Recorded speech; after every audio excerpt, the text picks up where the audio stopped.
जय हिंद दोस्तों, आए हो मेरे सारे शेयर भाई बिल्कुल बढ़िया होंगे। दोस्तों मार्केट में ना देखो, महिंद्रा ने अपनी बना दी एक रेप्यूटेशन भाई, इस कार ने बिल्ड कर ली। जो महिंद्रा ने सोचा था ना कि हम एक डिसरप्टिव काम करेंगे ना, वो इन्होंने वाकई में कर दिया। हर जगह यूट्यूब पे इसकी वीडियो है, न्यूज चैनल पे खबरें आ रही हैं कि भाई महिंद्रा ने कार निकाली है, शॉर्ट्स घूम रहे हैं, ओनरशिप रिव्यूज घूम रहे हैं। अब जो लोग है ना, सबसे इंपॉर्टेंट जो इस कार में ढूंढ रहे हैं, वो ढूंढ रहे हैं माइलेज। अब उस माइलेज के लिए ना लोग ओनरशिप रिव्यूज भी देखते हैं। आप लोगों ने काफी ओनरशिप रिव्यूज देखे होंगे और लोग क्लियर नहीं हो पा रहे कि इसकी माइलेज क्या है क्या नहीं है। तो मैंने भी इस कार को काफी ड्राइव किया है, मेरे चैनल पे भी इस कार के ड्राइविंग रिव्यूज हैं, कार शोरूम के वॉक अराउंड्स हैं, वो सारी वीडियोस आप जाके चेकआउट कर सकते हो। तो आज मैं आपको एक्सप्रेस करने वाला हूँ कि इसकी एक्चुअल माइलेज का सीन क्या है, इस कार को लेना कितना लॉजिकल है, क्या खासियतें हैं इस कार की। तो चलिए फटाफट से शुरू करते हैं। दोस्तों देखो, सबसे पहले आपको समझना पड़ेगा, महिंद्रा XUV 3XO में आता है टर्बो इंजन। टर्बो इंजन का नेचर क्या होता है, वो छोटे इंजन से ज्यादा पावर जनरेट करते हैं। फॉर एग्जांपल, अगर मैं 1.2 लीटर के केस में बात करूं, तो 1.2 लीटर का क्या मतलब होता है, 1200 सीसी होता है, राइट। तो 1200 सीसी का तो आपको ग्रैंड i10 में भी इंजन मिलता है, स्विफ्ट के अंदर भी आता था, i20 में भी आता है, वेन्यू में भी आता है। पर 1.2 टर्बो का मतलब है अब इस इंजन के ऊपर जबरदस्ती काम करवाया जाएगा, जनरल भाषा में मैं आपको बता रहा हूँ, और प्रेशर क्रिएट करके इससे ज्यादा पावर जनरेट कराई जाएगी। और जब ये काम करवाया जाएगा तो डेफिनेटली इसका जो फ्यूल कंजम्पशन है, जो तेल की लागत है, वो ज्यादा आएगी। अब जो मुझे मोस्ट आस्क कमेंट्स आ रहे हैं ना, उसके बारे में ही मैं बात करूंगा। सबसे पहले तो देखो, जो एक बहुत ही अजीब सा कमेंट मुझे आजकल आया है, 2-3 बार मैंने कमेंट पढ़े हैं कि क्या 3XO लेकर उसमें CNG लगवा लें। क्या बात कर रहे हैं? अरे भाई, तो आपको 3XO लेनी ही क्यों है अगर आपको CNG ही लगवानी है। पहली बात तो भाई, टर्बो इंजन में तो अभी तक टाटा मोटर जैसी कंपनी टर्बो में CNG लगाने की कोशिश कर रही है। ये विचार आपके दिमाग में आया भी कैसे, क्यों, इसकी जरूरत क्या है। मारुति ब्रेजा है, फ्रॉन्क्स है, मतलब और भी कार्स है जहां पे आप CNG में जा सकते हो। अब तो चलो होंडा की कार्स में भी डीलर CNG लगा के दे रहे हैं। आप महिंद्रा XUV 3XO में दोस्त क्यों लगाना चाहते हो CNG? सो बिग नो, आपको ये नहीं करना है, आपको नहीं लेनी है भाई, छेड़छाड़ नहीं करनी है, पैसा बेकार हो जाएगा। तो ऐसा कोई भी ऊट पटांग स्टेप हमें नहीं लेना है। दूसरा कि ओनरशिप रिव्यूज में जो माइलेज है, कुछ लोग बहुत ज्यादा बता रहे हैं और कुछ लोग काफी कम बता रहे हैं। दोस्तों मैं आपको ना एक चीज बताता हूँ, हो क्या रहा है ना, एक तो जिसकी कार है ना, जो अपना रिव्यू दे रहा है ओनरशिप, वो बेचारा सच बता रहा है। मैंने एक ओनरशिप रिव्यू देखा है, वो काफी घूम रहा है आजकल। उसमें बंदा खुद कह रहा है कि भाई शहरों के अंदर ये कार 10 के आसपास माइलेज देती है, और अगर मैं हाईवे की बात करूं तो 15 के आसपास देती है। पर कमेंट बॉक्स में ना अलग ही चल रहा है, जिनके पास कार है भी नहीं, जिन्होंने खरीदी भी नहीं, कभी ड्राइव भी नहीं करी। मैं आपको कमेंट दिखाता हूं, कमेंट देखो।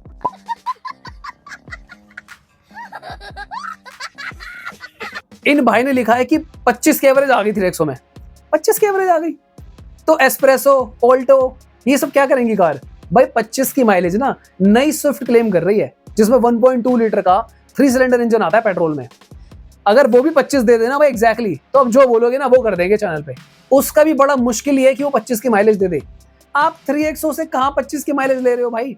तो एक तो आपको ये जो कमेंट्स होते हैं ना, इनके ऊपर ज्यादा ध्यान नहीं देना है। लोग अटेंशन लेने के लिए, अटेंशन ग्रैब करने के लिए अपने जो भी मन में आता है कुछ कमेंट कर देते हैं। तो अगर आप एक सीरियस बायर हो, देखो अगर आपको एंटरटेनमेंट के लिए देखना यूट्यूब, तो ठीक है, सारे कमेंट पढ़ो आप, जिसका जो मन है वो सारे कमेंट पढ़ते चले जाओ। अगर आप एक सीरियस बायर हो ना, तो सोच समझकर ऐसे कमेंट्स को आपको बिल्कुल भी ध्यान नहीं देना है कि भाई 25 की माइलेज आ गई, हाईवे पे 20+ माइलेज आ रही है। ऐसा बिल्कुल भी नहीं होने वाला है दोस्तों। इतनी माइलेज आपको टर्बो इंजन से नहीं आ पाएगी। भाई 25 तो ब्रेजा नहीं दे पा रही यार, 1.5 लीटर का 4 सिलेंडर आता है, 25 तो वो भी नहीं दे पाती। इनफैक्ट अगर 140 पे 130 पे चलाओ ना ब्रेजा हाईवे पे, तो वो भी 18 से नीचे चली जाती है, 17 के आसपास चली जाती है।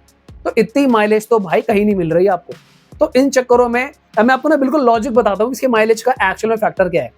देखो, लोग जनरल टर्म यूज करते हैं यूट्यूब पे, सिटी और हाईवे। पर कौन सी सिटी, कौन सा हाईवे। अब देखो, सिटी की डेफिनेशन ना बहुत अलग अलग है।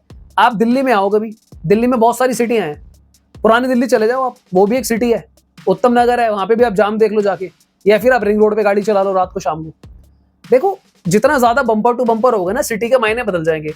Let's assume on the other way, आप जैसे राजस्थान साइड चले जाओ, कई अलग अलग सिटीज होती है वहां पे, ठीक है। वहां पर या फिर भोपाल साइड अगर आप जाओगे, वहां पर जो सिटी का मीनिंग है ना अलग है। वहां पे कार अलग चलती है, 40-60 पे आराम से चलती है। और दिल्ली, मुंबई, ऐसे मेट्रो शहर में, बैंगलोर में भाई खून पी लेती है गाड़ी, हिल नहीं देता, ट्रैफिक इतना जाम, बम्पर टू बम्पर चिपक चिपक के चल रही है। तो आपको सिटी की डेफिनेशन समझनी पड़ेगी। अगर आप एक क्राउडेड सिटी में रहते हो जहां पर काफी ज्यादा जाम मिलता है दोस्तों आपको, वहां पर आपको भाई ये सिंगल डिजिट माइलेज भी दे सकती है। मैं आपको बहुत क्लियर बता रहा हूँ, 9-10 के आसपास, मैक्सिमम 11 एक्सपेक्ट करना। अगर आप कोई ऐसे शहर में रहते हो जहां पर आपके पास प्रिविलेज है, 40 पे 60 पे आपकी रेगुलर चल सकती है कार, तो वहां पर आपको ये 12-13 के आसपास निकाल के दे देगी। और अगर आप हाईवेज की बात करो, एग्जैक्टली जो एक्सप्रेस वेज होते हैं, वहां पर आप इस कार से तकरीबन 16-17 के आसपास एक्सपेक्ट कर सकते हो, वो भी अगर आप एक अच्छे तरीके से चलाओगे।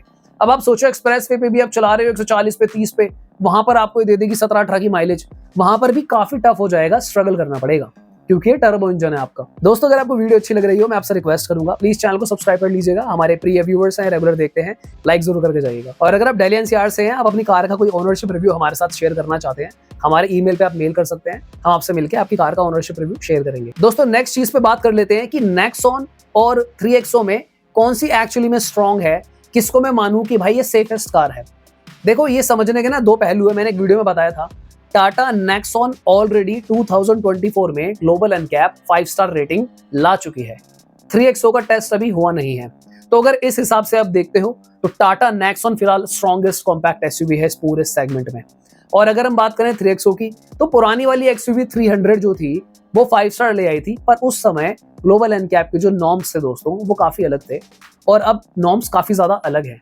अब यहाँ पर 6 एयरबैग बेस मॉडल से आ रहे हैं, एडास का सूट भी डाला हुआ है 3XO में, तो हो सकता है इस बार ये भी 5 स्टार सेफ्टी ले आएगी। तो अगर आप इस चीज पे सहमत करते हो कि भाई इन सारी चीजों में सेफ्टी अच्छी है और बिल्ड वगैरह भी ठीक है, तो आप 3XO ले सकते हो, ये 5 स्टार हो सकता है ले आए। पर देखो हम कमिटमेंट नहीं कर सकते कि मैं आपको बोल दूं कि नहीं 5 स्टार या भाई लाएगी ही लाएगी, मैं लिख के दे रहा हूँ लाएगी ही लाएगी। हम क्यों लिख के दे रहे हैं, हमें क्या पड़ रही है, जब टेस्ट होगा तो आ जाएगी। भाई देखो सिंपल सी चीज है, मैं ब्रेजा को भी 4 स्टार इसलिए बोलता हूँ क्योंकि वो एक वक्त पे 4 स्टार लेकर आ गई थी, तो 5 तो मैं नहीं बोलता। लोग कहते हैं कि देखो नई वाली जो है ना उसकी बिल्ड काफी अच्छी है, चलो मैंने मान लिया अच्छी है, मैंने मान लिया कि भाई सुजुकी सी प्लेटफॉर्म है, ग्लोबल प्लेटफॉर्म है, अच्छा है, पर मैं कभी नहीं कहता कि ब्रेजा भी 5 स्टार ला सकती है। भाई लाना होगा तो ले आएगी, जाके टेस्ट कराइए और ले आइए। वही मैं 3XO के केस में भी कहता हूँ, मुझे स्ट्रॉन्ग काफी लगती है वो, ब्रेजा से तो डेफिनेटली स्ट्रॉन्ग लगती है मुझे 3XO, पर ये कहना कि 5 ले आएगी नहीं आएगी ये गलत बात है। करंट टेस्ट के हिसाब से नेक्सॉन जो है 5 स्टार सिक्योरिटी रेटिंग लेके आ चुकी है दोस्तों। नेक्स्ट चीज पे बात कर लेते हैं, जो लोगों के सबसे ज्यादा क्वेश्चंस आ रहे हैं, कुछ भाई की मेरी बैक टू बैक मेरे पास ईमेल्स आ रही थी, मैं उनको रिप्लाई भी कर रहा हूं, पर उनका मेल मुझे बार बार आ रहा है, आई एम नॉट श्योर कि मेरा रिप्लाई नहीं डिलीवर हो रहा है कि कोई इशू है, मुझे कुछ समझ में नहीं आ रहा है, या फिर आप लोग मेल चेक नहीं कर रहे हो, तो मैं यहाँ पर भी डिस्कस कर लेता हूँ। 2 क्वेश्चन सबसे ज्यादा आ रहे हैं, क्या जो 3XO का जो डिजिटल इंस्ट्रूमेंट क्लस्टर है या फिर उसका जो इंफोटेनमेंट सिस्टम है, क्या वो हैंग हो रहा है, क्या वो फ्रीज हो रहा है। दोस्तों देखो ये कार ना भी सडनली बनाकर डिलीवरी करनी शुरू करी महिंद्रा ने, अब कुछ कार में हाँ ये प्रॉब्लम आई है। और ये भी आपका जो क्वेश्चन है कि क्या इसका गियर लीवर शेक करता है, क्या इसमें वाइब्रेशन आती है, हाँ ये भी आती है। पर यहाँ पर ना एक चीज मैं आपको बताना चाहूंगा, जो ये इंस्ट्रूमेंट क्लस्टर और जो इंफोटेनमेंट सिस्टम वाली चीज है ना, ये ऐसा नहीं है कि हर कार में ही आ रहा है, ये कुछ कार्स में प्रॉब्लम आई है और लोगों ने काफी ज्यादा प्रॉब्लम जताई है। और उससे ज्यादा दुखी वो इस बात से भी हैं कि वो जब कस्टमर सर्विस जा रहे हैं, अपनी कार के बारे में बता रहे हैं, तो वो खुद ही नहीं बता पा रहे कि एग्जैक्टली करना क्या है, क्योंकि अब वो क्या कर सकते हैं, क्या इंस्ट्रूमेंट क्लस्टर चेंज करेंगे, वहां पर क्या हो रहा है ना, कोई भी साइन आ रहा है या फिर कुछ ब्लिंक कर रही हैं चीजें, अब मैप वगैरह हैंग हो रहा है इंफोटेनमेंट सिस्टम में, यहाँ वहाँ शेक हो रही है स्क्रीन। तो अब इस केस में भाई महिंद्रा खुद कंफ्यूज है, या तो R&D नहीं हुई या फिर कुछ। अभी जो चीज हो रही है दोस्तों कुछ कार्स में हो रही है, अब मैं ये नहीं बता सकता कि एग्जैक्टली 10 में से कितनी कार्स में से हो रही है, पर जिन कार्स में हुआ है लोगों ने डाला है हाँ ये प्रॉब्लम आ रही है। तो इसका सोल्यूशन यही है, या तो भाई आप थोड़ा रिस्क लें और एक कार लें, या फिर आप इंतजार करें, 1 आध महीना रुक जाइए, थोड़ी सी लोगों को और लेने दीजिए, जब ऐसे रिव्यूज आने बंद हो जाएंगे सही वक्त देख के, तो आप एक कार खरीद लीजिए।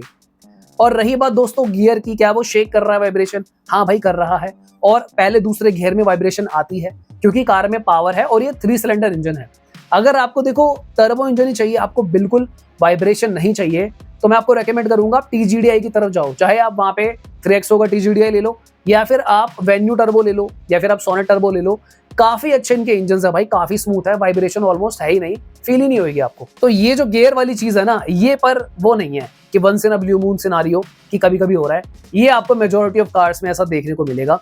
वाइब्रेशन आपको सारी 3XO में आने वाली है, 5th गियर के आसपास भी जब हायर RPMs में कार होगी 100-120 के आसपास, उधर भी हो सकता है आपको ये थोड़ा सा फील होगा, थोड़ी सी नॉइस इंजन में से आएगी। नेक्स्ट क्वेश्चन है कि क्या भाई 3XO में कोई फिट एंड फिनिश के इशू है।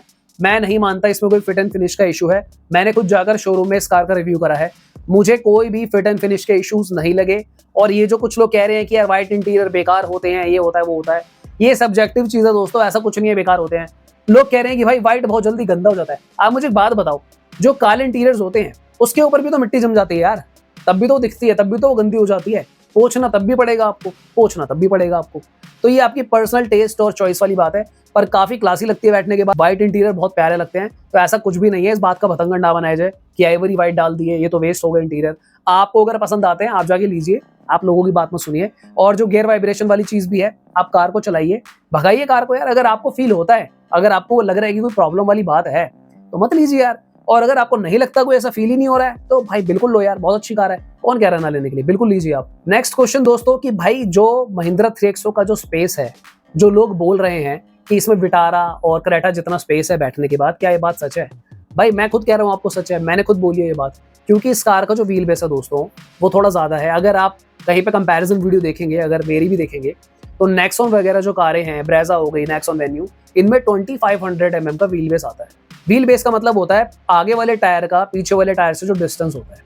तो इसका जो डिस्टेंस है काफी सही है, क्योंकि ये कार जो है ना, ये सैंगयोंग तिवोली कार एक थी, उसके प्लेटफॉर्म पे बेस्ड है। तो ये जो कार है ना, वैसे 4200 mm की थी तिवोली, तो प्लेटफॉर्म उसी कार का यूज करा है। तो ये चॉप वॉप करने के बाद जब हमने कॉम्पैक्ट एसयूवी बनाई, क्योंकि जो 3XO है वो 4000 mm की कार है, ठीक है, 4 मीटर की कार है। अगर 4200 mm की बना देते, 4200 mm की कार बना देते, तो उस केस में क्या होता दोस्तों, इस कार का जो टैक्स स्लैब है वो बढ़ जाता, फिर जो क्रेटा विटारा पे टैक्स लगता है वो इस पे लगता। तो महिंद्रा ने इस कार को चॉप करा, उसकी वजह से इसका बूट स्पेस जो है वो किल हो गया, तभी इसका बूट स्पेस कम आता है। तो हुआ क्या, अब जब बूट स्पेस तो बचा नहीं, पर कार का व्हील बेस अच्छा मिल गया, यानी कि 4 मीटर के हिसाब से इसके अंदर आपको काफी अच्छा जो है बैठने का या फिर विड्थ का बहुत प्यारा स्पेस मिलता है।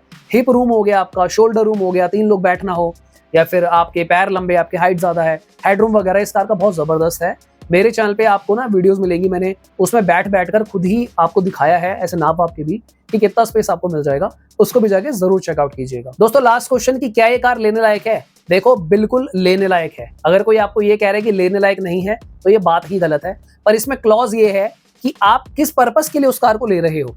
अगर आप एक ड्राइव एंथुसियास्ट हो, आपकी फाइनेंशियल प्रोफाइल बहुत सही है, आप माइलेज वगैरह मैनेज कर सकते हो, आपको पता है कि टर्बो इंजन के जो एक्सपेंसेस है या फिर जो पीरियोडिक सर्विस में पार्ट्स की कॉस्ट आती है, वो सब क्या है, आप इसको मैनेज कर सकते हो, तो डेफिनेटली ये कार वर्थ बाइंग है। पर अगर आप कोई ऐसे शख्स हो जो आप 3XO लेने के बाद ये एक्सपेक्ट करते हो कि कार के अंदर जो है बहुत तगड़ी माइलेज मिलने वाली है, कल को अगर आप इसे बेचेंगे तो आपको मारुति लेवल की रीसेल मिल जाएगी, या फिर इसकी पार्ट्स की कॉस्ट बहुत मारुति लेवल टाइप पे ही आपको सस्ती पड़ेगी, सर्विस भी कम पड़ेगी, लेबर कॉस्ट कम पड़ेगा, तो वहां पर उससे स्लाइटली महंगा पड़ेगा आपको। अब स्लाइटली महंगा कहने का मतलब ये है, देखो बहुत महंगा तो फिर जर्मन ब्रांड्स हो जाते हैं कि स्कोडा और फॉक्सवैगन का बहुत महंगा पड़ जाता है, पर महिंद्रा में आपको थोड़ा सा मारुति से महंगा पड़ेगा, पर ये वर्थ बाइंग कार है।